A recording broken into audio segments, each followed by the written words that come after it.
Hi all. ఎవరైనా episode 1 and 2 miss అయితే link ఈ వీడియో డిస్క్రిప్షన్లో ఇస్తున్నాను, చూడండి. ఇంకా ఈ సీన్లో హ్యామర్ త్యాగి స్కూల్ డేస్లో ఎలా ఉండేవాడో చూపిస్తారు. ముగ్గురు స్టూడెంట్స్ త్యాగి గురించి మాట్లాడుతూ వెళ్తూ ఉంటారు. వాళ్ళను పరిగెత్తించి సుత్తితో కొట్టి చంపేస్తాడు. ఈ సీన్తో స్కూల్లో అందరికీ ప్యాంట్లు తడిసిపోతాయి. అంత దారుణంగా కొట్టి చంపాడు అంటే ఏదో కారణం ఉండే ఉంటుంది. బహుశా అందుకేనేమో వీడికి హ్యామర్ త్యాగి అని పేరు పెట్టారు. హాతీరామ్ బస్సులో ట్రావెల్ చేస్తూ ఉంటాడు. అప్పుడు స్టేషన్ నుండి కాల్ వస్తుంది. తోప్ సింగ్ నదిలో విసిరేసిన మొబైల్ దొరికింది అని. దాన్ని ల్యాబ్కు పంపించమని చెప్తాడు. తరువాత చిత్రకోట్ పోలీస్ స్టేషన్ చేరుకుంటాడు. ఒక పక్క అన్సారీ పంజాబ్ చేరుకుంటాడు మహిపాల్ సింగ్ని వెతుక్కుంటూ తోప్ సింగ్ గురించి ఇన్ఫర్మేషన్ తెలుసుకోవడానికి. మహిపాల్ సింగ్ని కలుస్తాడు. మహిపాల్ ఎలా చెప్తాడు, తోప్ సింగ్ చాలా మంచివాడు, ఢిల్లీలో పనిచేస్తూ ఉంటాడు అని చెప్తాడు. అప్పుడు అన్సారీ చెప్తాడు, తోప్ సింగ్ పెద్ద యదవని నాకు తెలుసు, వాడి గురించి చెప్పు అని అంటాడు. ఒకప్పుడు ఊర్లో తోప్ సింగ్ కొంచెం అమాయకంగా ఉండడం వలన కొంతమంది గ్యాంగ్ ఏడిపిస్తూ ఉంటారు. ఒకసారి కోపం వచ్చి వాళ్ళను కొడతాడు. వాళ్ళు కూడా కొట్టడానికి ప్రయత్నిస్తారు.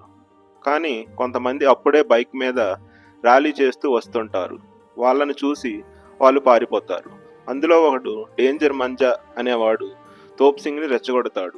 తోప్ సింగ్కి ఫుల్ సర్వైవల్ ట్రైనింగ్ ఇస్తాడు. ఇప్పుడు తోప్ సింగ్ పిల్లి కాదు, వేటాడే పులి. ఒకసారి తోప్ సింగ్ ఒంటరిగా సైకిల్ మీద వస్తూ ఉంటాడు. ఇంతకు ముందు కొట్టడానికి వచ్చిన వాళ్ళు మళ్ళీ తోప్ సింగ్ని రెచ్చగొడతారు. అప్పుడు తోప్ సింగ్ వాళ్ళపైన కత్తితో దాడి చేస్తాడు. తాత మహిపాల్ తోప్ సింగ్ని ఇక్కడి నుంచి వెంటనే పారిపో, లేకపోతే నీకు చెక్కేస్తారు అని చెప్తాడు. వాళ్ళు తోప్ సింగ్ని చంపడానికి తోప్ సింగ్ ఇంటికి వస్తారు. తోప్ సింగ్ కనిపించడు. ఇంట్లో వాళ్ళను కొట్టి వాళ్ళందరూ తోప్ సింగ్ అమ్మని బలవంతంగా ఇంట్లో వాళ్ళందరి ముందే ఒకరి తర్వాత ఒకరు బలవంతంగా అనుభవిస్తారు. అలా తోప్ సింగ్ ఢిల్లీ పారిపోతాడు వాళ్ళ మామ వాళ్ళ ఇంటికి. ఈ స్టోరీ అంతా మహిపాల్ అన్సారీకి చెప్తాడు. మాస్టర్జీ గురించి ఏమైనా తెలుసా అని అడుగుతాడు. మహిపాల్ తెలియదని చెప్తాడు. ఒక పక్కన హాతీరామ్ హ్యామర్ త్యాగి గురించి తెలుసుకోవడం కోసం ట్రై చేస్తాడు. చిత్రకోట్ పోలీస్ త్యాగి ఒక క్రిమినల్ అని చెప్తాడు. హాతీరామ్ త్యాగి ఫైల్ కోసం వెతుకుతూ ఉంటాడు. త్యాగిది ఫైల్ ఒకటి దొరుకుతుంది. ఇంకా ఎక్కువ ఇన్ఫర్మేషన్ తెలుసుకోవడానికి త్యాగి ఇంటికి వెళ్తాడు. మొదట్లో ఇన్ఫర్మేషన్ సరిగ్గా చెప్పకపోయినా తరువాత ఫుల్ ఇన్ఫర్మేషన్ దొరుకుతుంది. త్యాగి ఒక క్రిమినల్, ఒక రాక్షసుడు అని, స్కూల్లో 3 తలలు సుత్తితో కొట్టి చంపేశాడని, ఇంకా ఏదైనా సమాచారం కావాలి అంటే స్కూల్కి వెళ్ళి తెలుసుకోమని చెప్తారు. స్కూల్కి వెళ్ళి స్పోర్ట్స్ టీచర్తో మాట్లాడి ఆ 3 ఎందుకు చంపాడో తెలుసుకుంటాడు. త్యాగి స్టార్టింగ్లో 3 వేసేశాడు కదా, వాళ్ళ ఈ ముగ్గురే. ఈ 3 విశాల్ త్యాగి 3 చెల్లెలను రేప్ చేస్తారు. అందుకే త్యాగి వాళ్ళని చంపేశాడని చెప్తాడు. అప్పుడే స్కూల్ బెల్ వినబడుతుంది. స్పోర్ట్స్ టీచర్ నా టైం అయిపోయింది వెళ్తానని హాతీరామ్కి చెప్పి అక్కడి నుండి వెళ్ళగానే కొంతమంది స్టూడెంట్స్ స్పోర్ట్స్ టీచర్ని మాస్టర్జీ అని పిలుస్తారు. అప్పటికే హాతీరామ్ టీం ఈ మాస్టర్జీ ఎవరని ఇన్ఫర్మేషన్ కోసం జుట్టు పీక్కుంటూ ఉంటారు. హాతీరామ్ స్కూల్ నుండి బయటికి వచ్చేస్తాడు.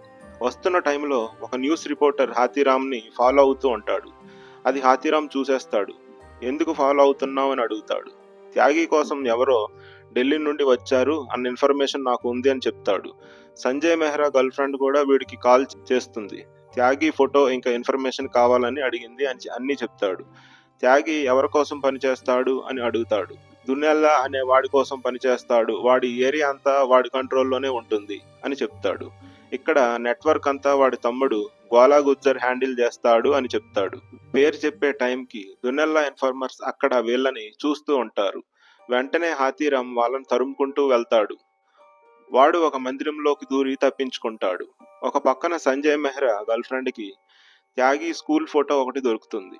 అప్పుడు సంజయ్ మెహ్రా స్టేషన్లో చూసిన వాడు వీడు ఒకటే అని కన్ఫర్మ్ చేసుకొని అప్పటికప్పుడు ఇన్ఫర్మేషన్ కలెక్ట్ చేసుకొని న్యూస్ లైవ్ స్టార్ట్ చేస్తాడు.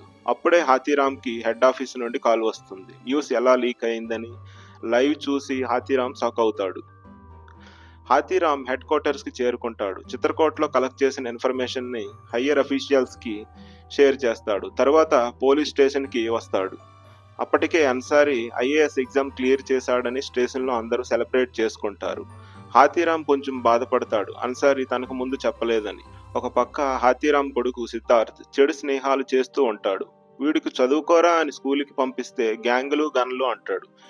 ఈ మేరీ లంగ్డన్‌ని ఒక సెల్‌లో పడేస్తారు. మేరీ లంగ్డన్ అసలు పేరు చీనీ.